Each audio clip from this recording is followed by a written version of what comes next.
graça do Senhor Jesus, seja bem-vindo aqui ao canal Escrituras Expostas, onde postarei conteúdos bíblicos para enriquecer mais a sua fé em Cristo Jesus.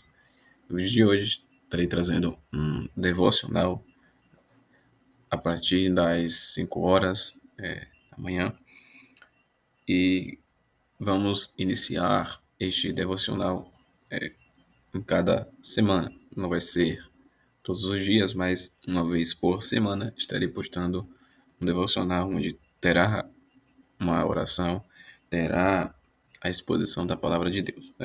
Você aí de casa, abra sua Bíblia no nome de Jesus, em Isaías capítulo 6. Vamos meditar um pouco na palavra de Deus. Mas antes de irmos para a leitura da palavra do Senhor, gostaria de fazer uma breve oração. Senhor, meu Deus e Pai, Jesus, que o Senhor venha nos iluminar, meu Pai, para aprendermos o mais de Ti, para que sentimos mais a Tua presença, meu Pai, que o Senhor venha trazer luz ao nosso entendimento, meu Pai. Continua nos guardando, continua nos protegendo, meu Pai. Seja conosco todos os dias, meu Pai. Meu Pai, que o Senhor venha nos guardar do maligno, meu Senhor, da glória. E que Tua presença nunca falte na nossa vida. Que Teu Espírito Santo possa sempre nos guiarmos aos Teus caminhos. Assim te peço no nome de Jesus. Isaías capítulo 6, do versículo 1 ao versículo 7. E diz, a palavra do Senhor: no ano em que morreu o rei Uzias, eu vi ao Senhor assentado sobre um alto e sublime trono, e o seu séquito enchia o templo. Os serafins estavam acima dele, cada um tinha 6 asas. Com 2 cobriam seus rostos, e com 2 cobriam seus pés, e com 2 voavam, e clamavam uns para os outros, dizendo: Santo, Santo, Santo é o Senhor dos exércitos. Toda a terra está cheia da sua glória. E os umbrais das portas se moveram com a voz do que clamava, e a casa encheu de fumo. Então disse eu: ai de mim, que vou perecendo, porque eu sou um homem de lábios impuros, e habito no meio de um povo de impuros lábios. E os meus olhos viram o Rei, o Senhor dos exércitos. Mas um dos serafins voou para mim, trazendo na sua mão uma tenaz, e com ela tocou a minha boca e disse: eis que isto tocou os teus lábios, e a tua iniquidade foi tirada, e purificado foi o teu pecado. Louvado seja o Senhor. Consequentemente, aí você deve ter feito essa leitura aí comigo, É importante lermos a palavra do Senhor todos os dias. Sempre é bom ter um tempo reservado para realizar este devocional. Este devocional está sendo por meio de um áudio, de terá sua imagem, porque vamos aqui dedicarmos ao Senhor. Não tem problema algum. Vamos para a mensagem da palavra de Deus.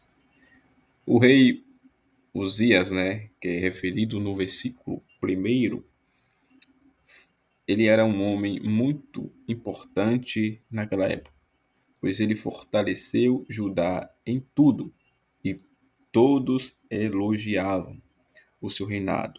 Mas o seu coração se engrandeceu um tempo, ao ponto dele querer fazer tudo o que quiser.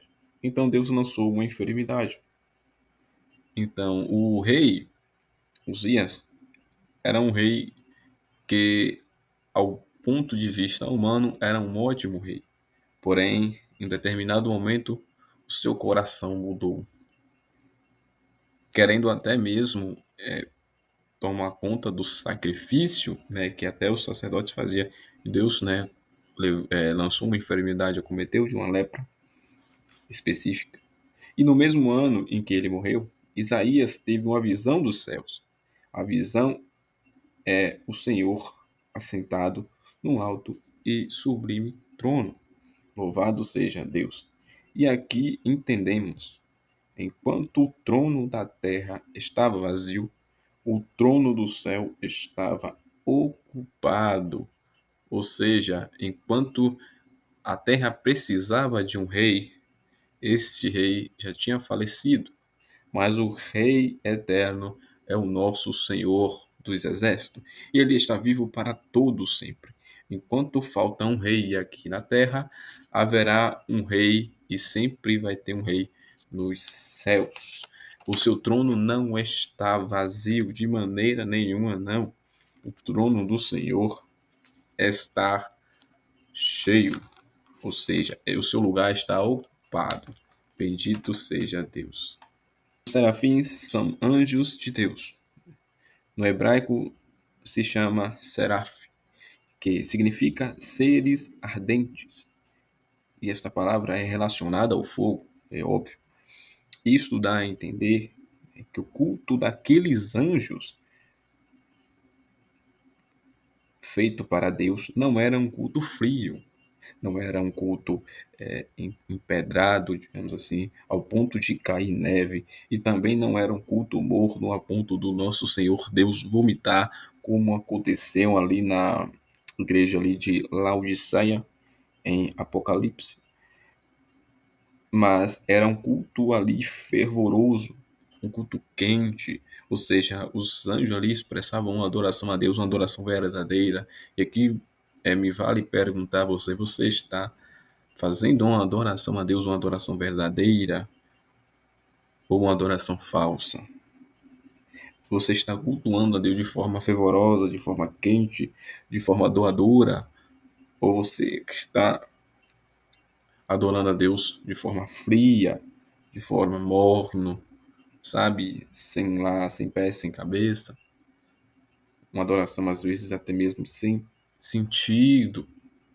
Então, eu te chamo aqui para irmos seguir o exemplo dos serafins, aqueles anjos de Deus que estavam adorando aqui neste texto. É a expressão, a adoração verdadeira. Então, meus irmãos, vamos fazer a mesma coisa. Adore, comece a adorar aquele que é digno. Por exemplo, em Mateus capítulo 4, versículo 24, em João capítulo 4, versículo 24, Jesus vai dizer que os verdadeiros adoradores adorarão o Pai ali em espírito, em verdade. Perceba que o capítulo menciona uma mulher samaritana e ela vai perguntar a Jesus aonde ela deve adorar.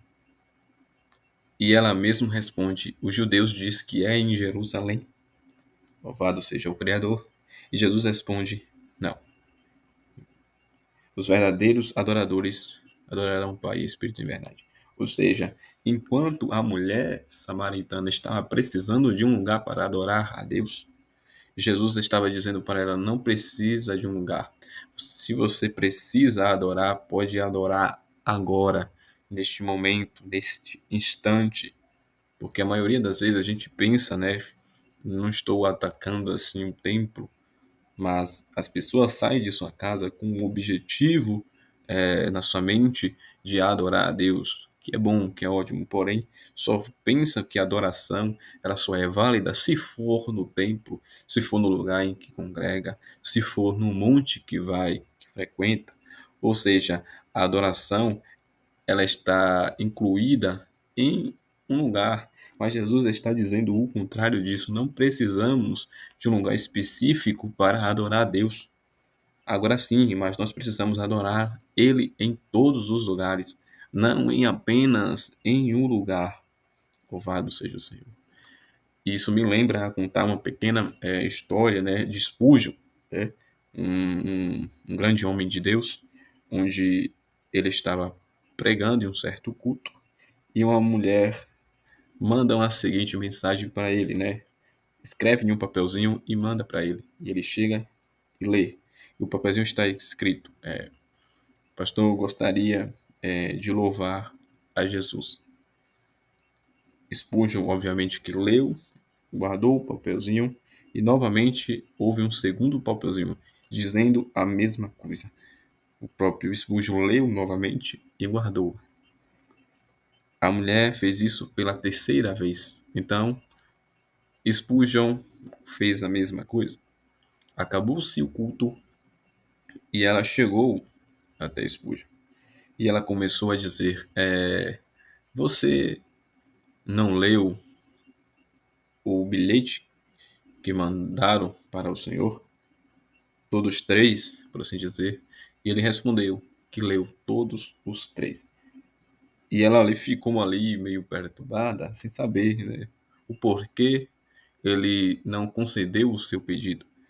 Aí ele automaticamente respondeu: você disse que queria louvar a Jesus? Pois bem, pode louvá-lo agora. E ela automaticamente ficou ali meio perturbada, assustada, e disse: agora? Mas as pessoas não estão aqui? Obviamente ele respondeu: então, você não queria louvar Jesus. Você queria louvar para as pessoas. Ou seja, o foco daquela mulher de louvar a Deus não era porque era ali o culto para Deus, não era uma adoração verdadeira. O objetivo dela é para as pessoas ouvirem ela louvando. Assim também tem muita gente que faz isso. Muitos pregam para as pessoas quererem ouvir, quererem aplaudir. Muitos louvam, muitos cantam com esse objetivo. A finalidade, o propósito não é Deus, não é Cristo. O propósito não é cristocêntrico, mas sim antropocêntrico. Ou seja, o objetivo é humano para as pessoas. Isso que não pode acontecer. O foco é Cristo, a fonte é Cristo, o louvor é para Ele, a mensagem é sobre Ele. A oração expressa a sua bondade, a sua misericórdia, tudo a Ele, tudo devido ao louvor. Então não podemos acometer este erro. O foco é Cristo, como dizia Paulo, meu alvo, né? É Ele e pronto, e mais nada. Ou seja, glorifique a Deus por isso. Enquanto os serafins glorificavam a Deus, no versículo terceiro, né? Versículo terceiro. Enquanto os serafins glorificavam o nome do Senhor, os batentes da porta do templo tremiam de tanta glória. Louvado seja Deus. Isso significa que glorifique porque Deus pode pode encher a sua vida com sua presença, com sua glória, com seu poder.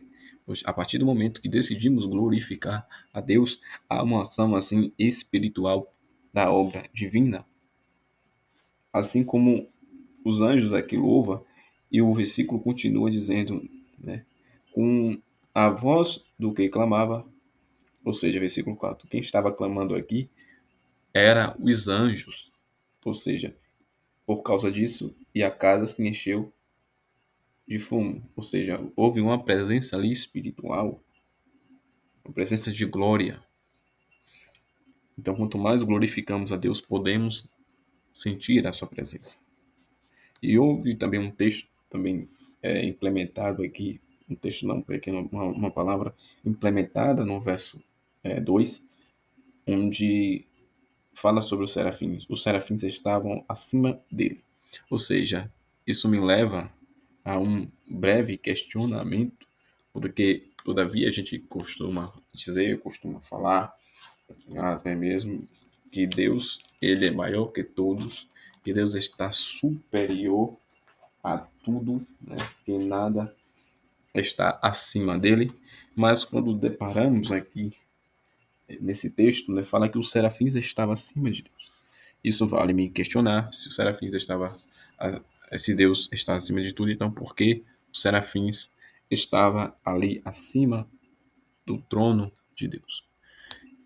Automaticamente eu tive essa resposta conduzida pelo Espírito Santo, onde me deu um ensinamento extraordinário.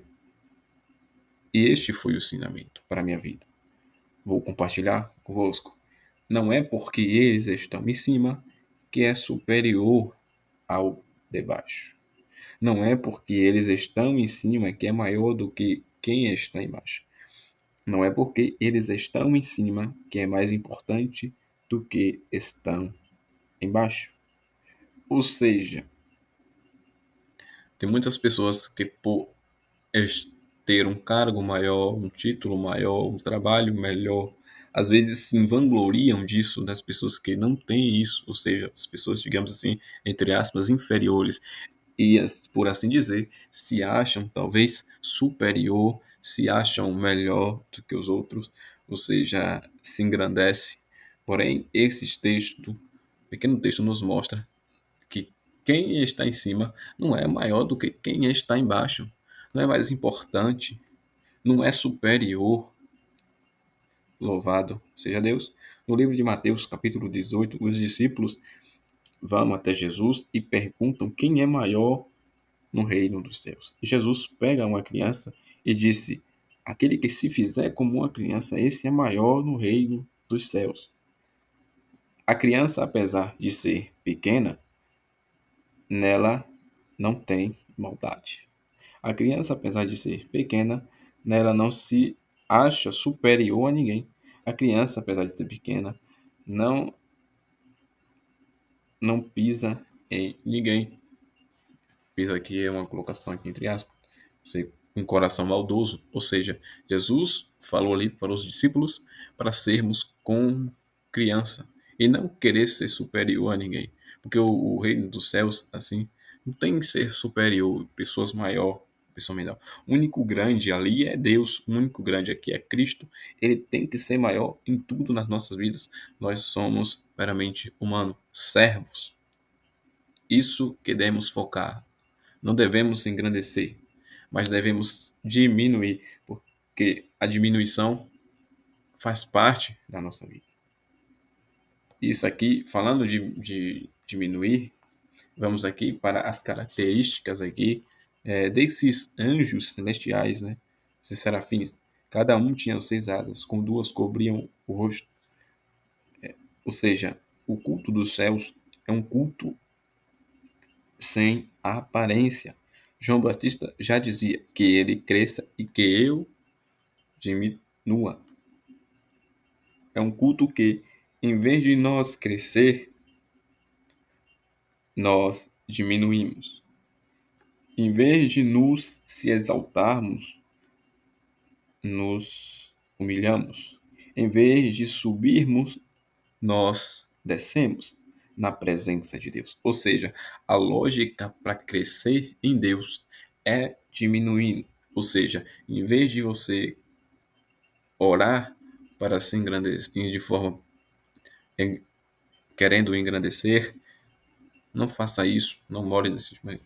Se diminua, ou seja, os pais, digamos assim, os pais antigos da época, se diminuiu perante Deus. Abraão, por exemplo, o patriarca da fé, ele mesmo disse que ele era pó e cinza. Paulo disse que ele é o pior dos pecadores, ou seja, a lógica para Deus te exaltar, te levantar, é você se diminuindo, se arrependendo, reconhecendo a sua insignificância perante Ele. Louvado seja o Criador. Pronto. Vamos para a segunda característica desse anjo, né? E com 2 cobriam os pés, ou seja, é quando Deus estabelece limites a seu povo.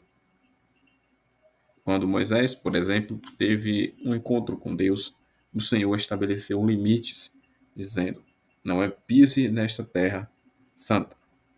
Ou seja, porque Moisés, ele era um príncipe do Egito antes de conhecer a Deus. Ele era assim judeu, porém ele viveu no palácio com Faraó, com as filhas de Faraó. Então ele adotou consigo um costume egípcio, não tendo contato com o Deus de Israel, o Deus dos judeus. Então, a partir daquele momento da sarça ardente, Deus se manifesta de forma através do anjo do Senhor, naquela sarça ardente pegando fogo, uma manifestação de teofania, né? Como diz na teologia. E ele diz para Moisés tirar as suas sandálias, se não me falha a memória, ou melhor, não pisar, porque a terra ali era santa. Ou seja, Deus ali estabeleceu um limite para o seu povo. E esse limite se remete a uma reverência, a um temor. Devemos ter reverência ao Senhor. O nosso Deus nos impõe limite, porque tudo deve ser feito à sua vontade e não a nossa. Ou seja, devemos guardar nossos pés, evitando ir para caminhos onde Deus não permita. Ou seja, não devemos seguir um caminho sem Ele. Jesus disse: eu sou o caminho, a verdade e a vida. Ou seja, a palavra de Deus estabelece limites, mas esses limites é para nos manter em segurança. Devemos servir a Deus, como diz o Salmo de número capítulo 2, com temor e alegrar-se com tremor. Devemos seguir este exemplo de referência. E a próxima característica é e com duas voar. Isso dá a entender que o culto também ali era um culto equilibrado. Aqui é uma leveza espiritual, onde se sentimos livres, porque já fomos libertos do pecado, do velho homem, na presença de Deus. Não te aprisiona, mas te liberta, te transforma. É isso que o equilíbrio espiritual da presença de Deus faz. Ela te renova também. Ou seja, Deus nos deu um espírito de equilíbrio, um espírito aqui de temperança, como foi também mencionado em João capítulo 4, versículo 4, onde fala sobre os verdadeiros ali adoradores. E os adoradores devem adorar em espírito e em verdade. Ou seja, o texto não diz só você deve adorar a Deus só em verdade. Ou o texto também não diz você não deve só adorar Ele em espírito. Ou seja, há um equilíbrio aí. Adore em espírito, sim, é necessário, é fundamental, mas também adore em verdade. Ou seja, não adianta você fazer orações espirituais ao Senhor, louvar espiritualmente a Ele, sem você praticar a verdade, sem houver um mínimo de concordância naquilo que você pratica. Porque talvez aí você está sendo um religioso. Em vez de você fazer um culto a Deus, você está fazendo tipo um devoto, uma ação devocional sem sentido, um religioso. Mas você deve adorar em espírito, mas também em verdade. Mas também não só adore em verdade, mas também em espírito. Porque um complementa o outro. Deus nos deu um espírito de equilíbrio. Vamos aqui para o verso 5 agora. E aqui é mencionado: então disse eu, ai de mim, que vou perecendo, porque eu sou um homem de lábios impuros e habito no meio de um povo de impuros lábios. Os meus olhos viram o Rei, o Senhor dos exércitos. Grande é Deus. Então, conclui-se aqui, Isaías andava falando de fulano, de ciclano, e neste capítulo 6 ele disse, ai de mim, reconhecendo a sua falha, a sua queda, a sua, digamos assim, a sua natureza humana, adâmica, para ser mais específico. O interessante é que tanto o rei Uzias e Isaías eram falhos perante Deus, perante o Senhor. Mas porque Deus escolheu Isaías, porque ele prefere um coração falho, mas que se arrepende, do que um coração que engrandece, mas não se arrepende. Ou seja, Uzias não se arrependeu, ele se engrandeceu, apesar da sua falha. E Isaías viu a sua falha e se arrependeu, não me engrandeceu. Perceba que isso diferencia muito, porque o arrependimento faz parte da nossa vida. Devemos mudar de vida, a palavra de Deus deve penetrar no nosso coração, a ponto de nos renovar. Verso de número 6. Mas um dos serafins voou para mim, trazendo na sua mão uma brasa viva, tirada do altar com uma tenaz. Através do altar, Isaías foi purificado. A cruz de Cristo foi o altar ao qual podemos ser santificados. Podemos ser transformados, sim. Mesmo qual foi o tamanho do poço que você passou, que você viveu, ou melhor, está vivendo, Deus ainda é capaz de mudar o quadro, Deus ainda é capaz de te mudar, de te transformar, de te dar um novo rumo para a sua vida. Porque assim também foi na vida de Isaías. Ele claramente diz, ele tem lábios impuros, mas Deus viu que ele estava ali se arrependendo, ele reconheceu o seu erro, reconheceu a sua falha, porque quando o ser humano ele reconhece a sua queda, a graça de Deus pode o alcançar. Porque quando ele reconhece a sua queda, o seu coração aceita a graça de Deus, aceita a mensagem da cruz. A terra não rejeita a semente brota na terra que não a rejeita.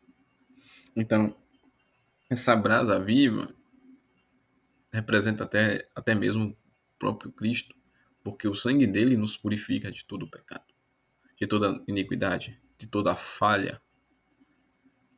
O sangue dele nos lava, nos dá um banho, porque é no altar que somos purificados. É no altar que seremos restaurados. É no altar que somos renovados. É no altar que somos fortalecidos.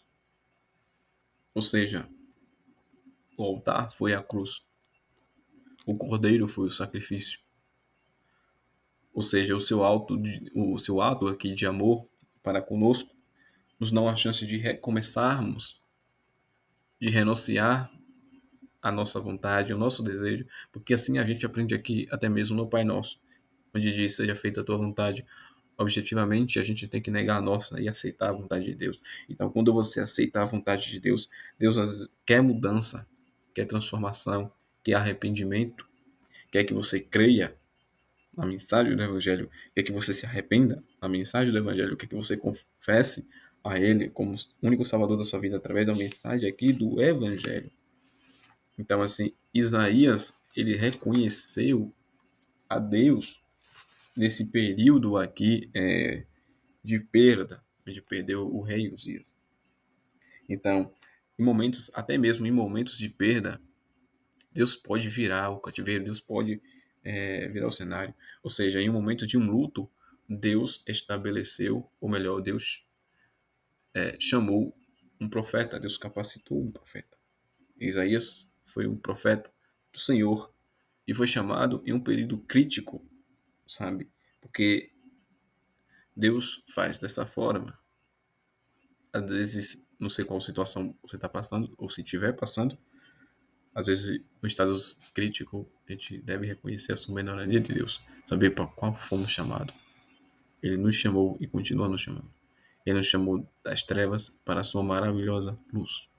Faça que nem Isaías, siga o exemplo, reconheça e se arrependa e mude através da mensagem da palavra de Deus. Porque o meu dever aqui é reportar isso a vocês que estão ouvindo.